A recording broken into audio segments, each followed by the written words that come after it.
lagu kebangsaan kita. Lagu apa? Lagu Indonesia ya. Lagu Indonesia Raya. Ayo kita berdiri semua. Setelah itu kita akan menyanyikan lagu kemerdekaan. Mulai 1, 2, 3. Indonesia tanah airku, tanah tumpah darahku, hiduplah negeriku, bangsaku, rakyatku semuanya. Itulah hari kemerdekaan kita, hari merdeka nusa dan bangsa, hari membangun Indonesia. Apa kabar semua? Kita mau mulai pelajaran. Semangat nggak?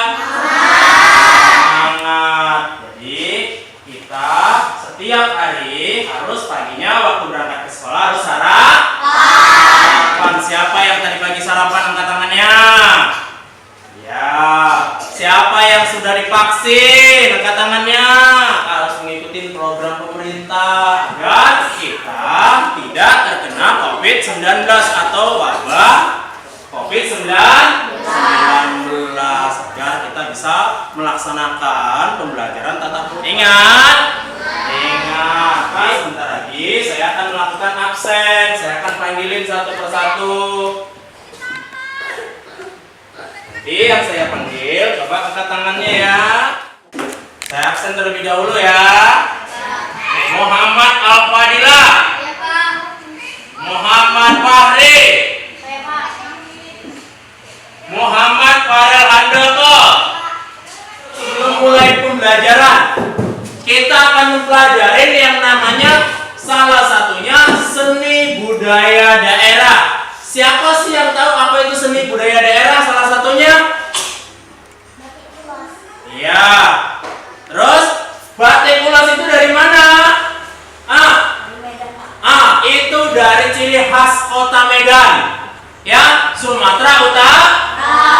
Yang paling banyak di mana tempat wisatanya? Tempat wisatanya Danau Toba. Siapa lagi yang tahu di mana? Ya, Brastagi.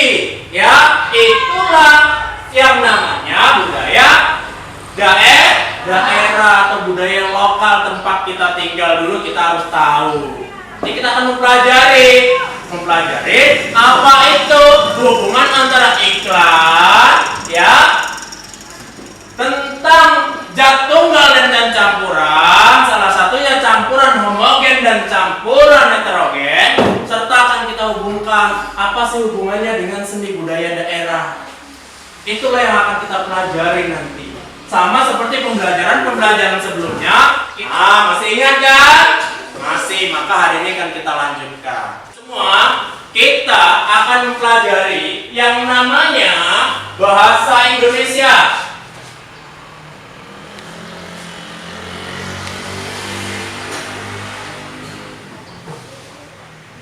IPA dan SBDP atau SBK, seni budaya kan? Seni budaya karya. Pak, apa sih tujuannya setelah kita belajar ini? Saya berharap kalian nanti pada saat belajar ini di dalamnya ada tentang iklan. Kemarin pertemuan pertama sudah kita pelajari. Terus kita akan belajar tentang campuran, zat tunggal, zat campuran. Khususnya yang homogen atau yang heterogen. Kelihatan nggak tulisan saya? Nah, kita juga akan menghubungkan dengan apa? Dengan seni budaya daerah. Saya berharap kedepannya setelah kita belajar ini, kalian semua bisa untuk menggunakan 3 hal ini. Apa sih Pak yang mau digunakan? Yang pertama, kita mau buat batik. Batik itu ada nggak yang untuk melukisnya? Apa itu? Cat. Cat itu bisa masuk ke dalam zat tunggal dan zat campuran.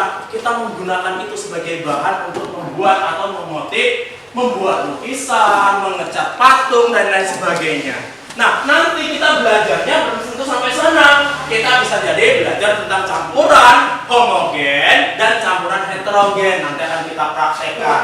Terus, apa itu? Setelah kita semua, saya berharap nanti kalian tahu kenapa harus ada iklan. Harus ada bahasa iklan yang menarik. Nanti akan kita pelajarin. Baru kita akan kaitkan dengan seni budaya daerah. Macam-macam. Ada patung, ada lukisan, ada batik, ada gerabah. Tahu nggak gerabah itu apa? Gerabah itu seperti tembikar, pot bunga dan lain sebagainya. Ya, itulah nanti kita akan belajar tentang itu. Jadi, sebelum kita menuju ke sana, kita akan bersama-sama untuk menentukan bagaimana sih cara belajar kita. Setuju? Jadi sukanya cara belajar gimana?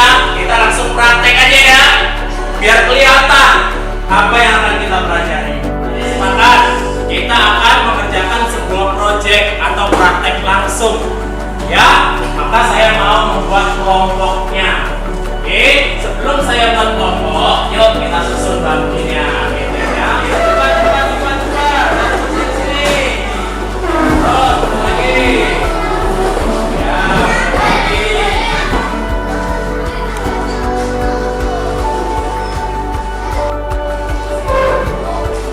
Dibaca ya soal kelompoknya. Ini kelompok apa namanya? Tiger. Ini kelompok apa? Kelompok rimbun. Ada perintah-perintahnya di situ.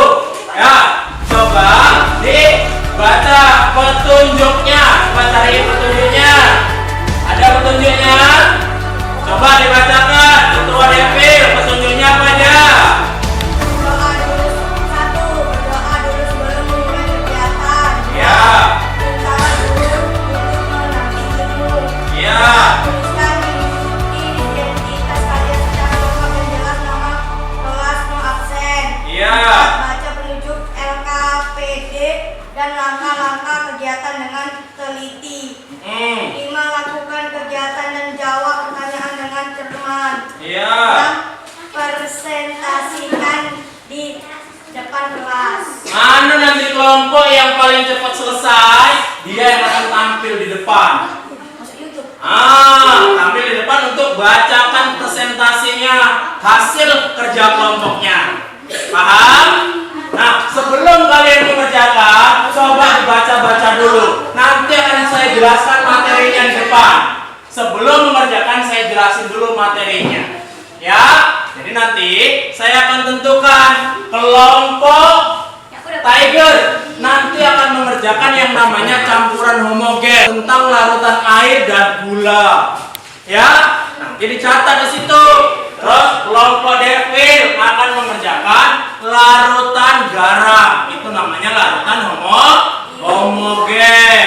Ya, setelah itu maka akan membuat slide-nya.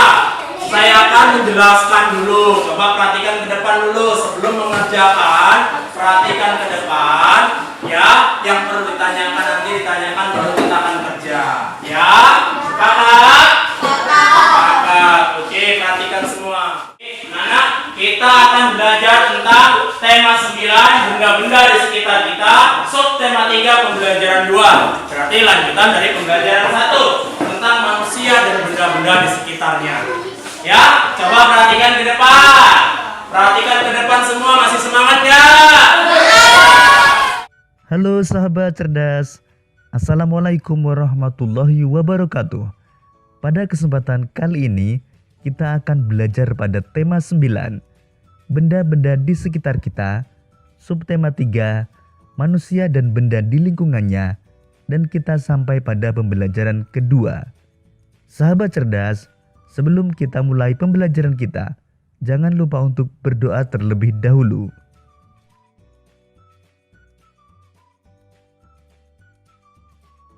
Rabu pagi, Edo bersiap-siap berangkat ke sekolah. Edo memakai baju batik yang merupakan seragam identitas sekolahnya. Sebelum berangkat, Edo tidak lupa menyantap sarapan pagi dan minum segelas susu yang telah disiapkan oleh ibunya. Sahabat cerdas, pagi itu Edo berangkat sekolah. Tidak lupa Edo berpamitan dengan ayah dan ibunya. Sesampai di sekolah, Edo belajar mengenai iklan. Edo dan teman-temannya mengamati sebuah iklan dari selebaran yang dibawa oleh ibu guru. Sahabat cerdas, pada pembelajaran sebelumnya, kamu telah mengetahui tentang pengertian iklan, ciri-ciri iklan, dan bentuk-bentuk iklan di media cetak. Sekarang kita akan mempelajari tentang unsur-unsur iklan dan ciri-ciri bahasa iklan. Sebuah iklan memiliki unsur-unsur sebagai berikut. Pertama, nama produk. Kedua, gambar yang menarik. Ketiga, kalimat iklan. Keempat, keunggulan produk. Kelima, harga produk. Keenam, nomor telepon. Dan ketujuh, alamat pengiklan.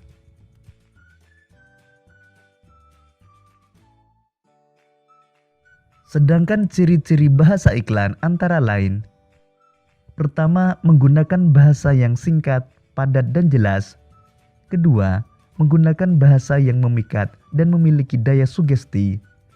Ketiga, menggunakan kata konotasi positif. Dan yang keempat, isinya bersifat objektif, jujur, singkat, jelas, dan menarik. Sahabat cerdas, untuk memperdalam pengetahuanmu tentang iklan, coba perhatikan iklan berikut ini. Sebutkan unsur-unsur yang terdapat dalam iklan di atas. Unsur yang terdapat pada iklan tersebut adalah nama produk, gambar yang menarik, kalimat iklan, keunggulan produk, dan nomor telepon. Bagaimana ciri-ciri bahasa yang terdapat pada iklan tersebut? Ciri-ciri bahasa yang terdapat pada iklan yaitu menggunakan bahasa yang singkat, padat, dan jelas. Setelah mempelajari dan mengetahui hal-hal yang berkaitan dengan iklan, Edo dan teman-teman beristirahat. Edo dan Dayu pergi ke kantin sekolah. Mereka membeli segelas teh manis.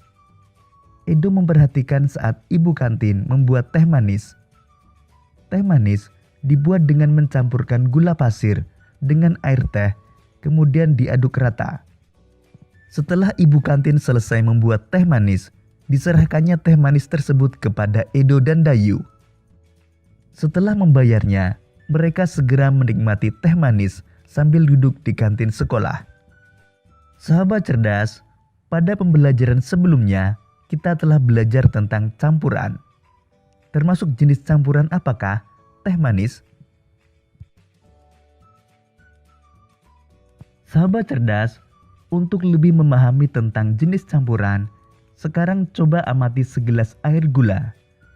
Gula tercampur sempurna dengan air, sehingga campuran antara gula dengan air tampak jernih. Berarti, Dalam hal ini gula tercampur rata dengan air. Termasuk campuran apakah peristiwa ini? Gula tercampur rata dengan air. Campuran antara gula dengan air termasuk campuran homogen.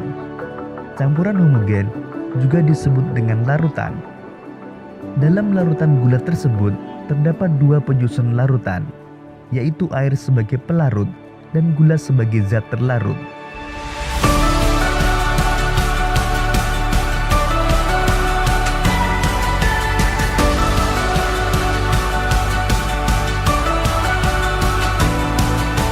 Berdiri semua. Nah, berdiri berdasarkan kelompoknya masing-masing. Berdiri berdasarkan depan. Baris ada ke depan. Kita akan buat permainan. Udah nggak apa-apa. Tangannya diangkat ke atas semua. Tangan kanannya. Tangan kanannya diangkat ke atas semua. Tangan kirinya di bawah. Nyamuk sendiri. Tepuk nyamuk kan. Tepuk nyamuk sendiri.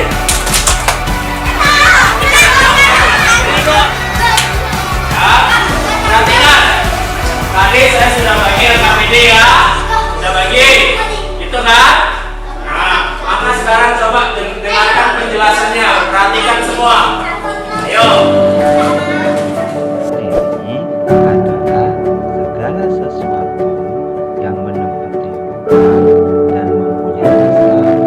Banyak sekali jenis makanan yang ada di sekitar kita, seperti air, batu, tanah, kayu, besi, emas, dan udara.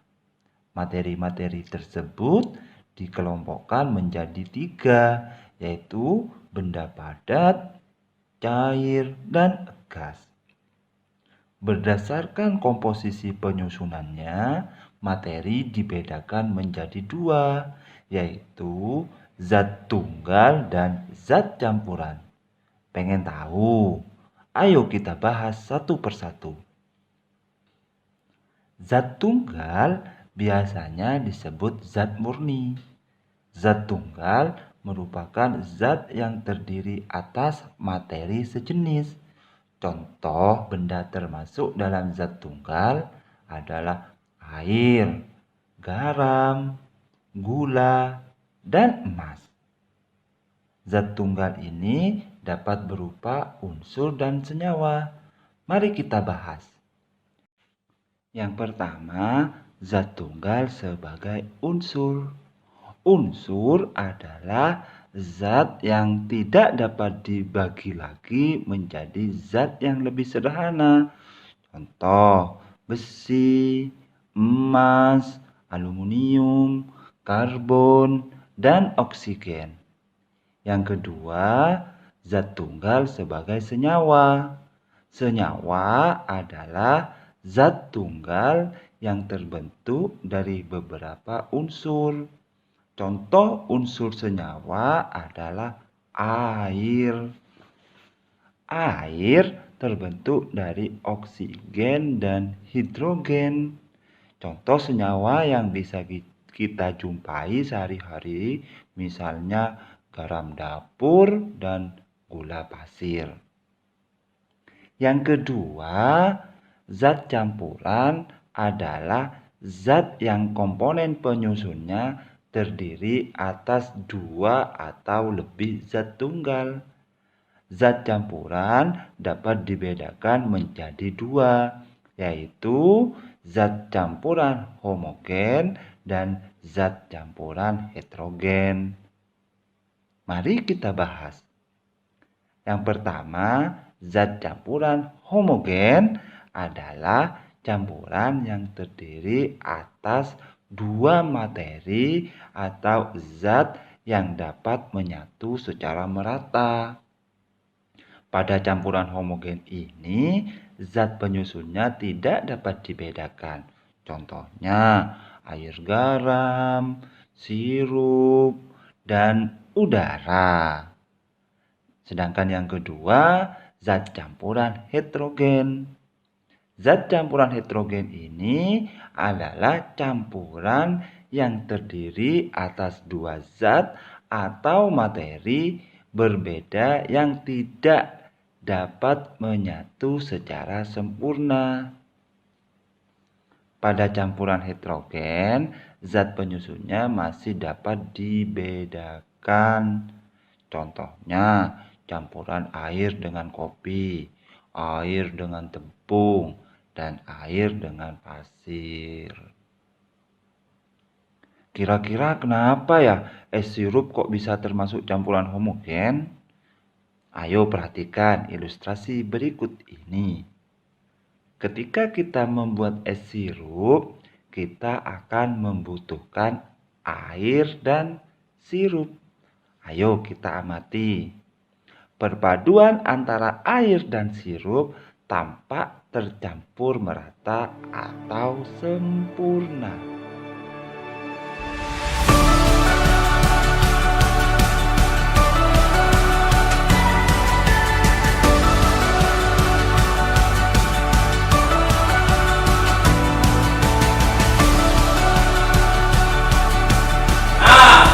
Kita kemarin sudah belajar tentang zat tunggal dan zat campuran. Perhatikan bahan praktek yang ada di depan kalian. Gelas kosongnya coba diisi air semua. Siapa yang mau minum dibagi temennya. Gelas kosongnya diisi air semua. Air setengah saja.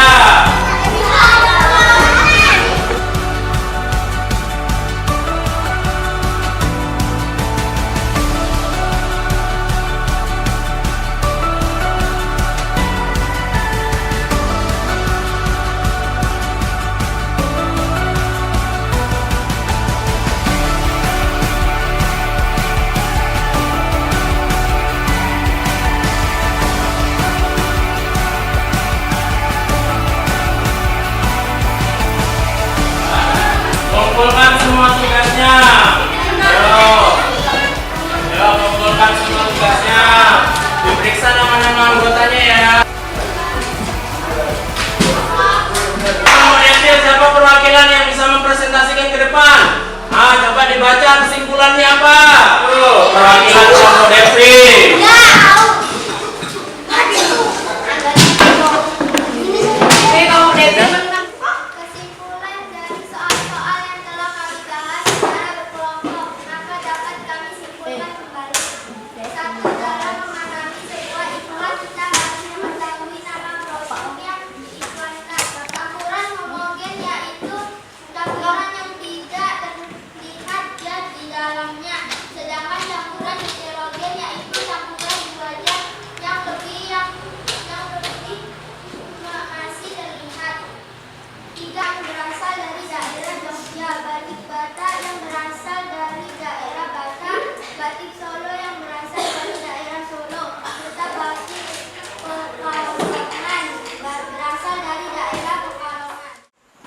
Terima kasih, berikan tepuk tangan untuk teman-teman kalian yang sudah presentasi. Jadi, teman kalian tadi sudah menyimpulkan apa-apa saja yang kalian pelajari hari ini. Jadi kesimpulannya, kita akan menghubungkan iklan campuran yaitu homogen dan heterogen. Kita tadi sudah melihat bagaimana prakteknya kan? Oke, saya ingin tahu dulu. Apa sih kelebihan dan kekurangan pembelajaran kita kali ini? Siapa yang bisa mewakili? Coba angkat tangan. Coba apa kelebihan dan kekurangannya? Kelebihannya? Terus? Ada prakteknya ya? Jadi bisa membedakan langsung. Terus kekurangannya? Durasinya singkat. Berarti nanti kita akan buat ekstrakurikuler ya, supaya kita bisa praktek yang lebih panjang. Mungkin itu saja yang bisa saya sampaikan dalam pertemuan kita kali ini. Yuk kita akhiri pertemuan kita dengan membaca doanya. Baca surat doa kasih.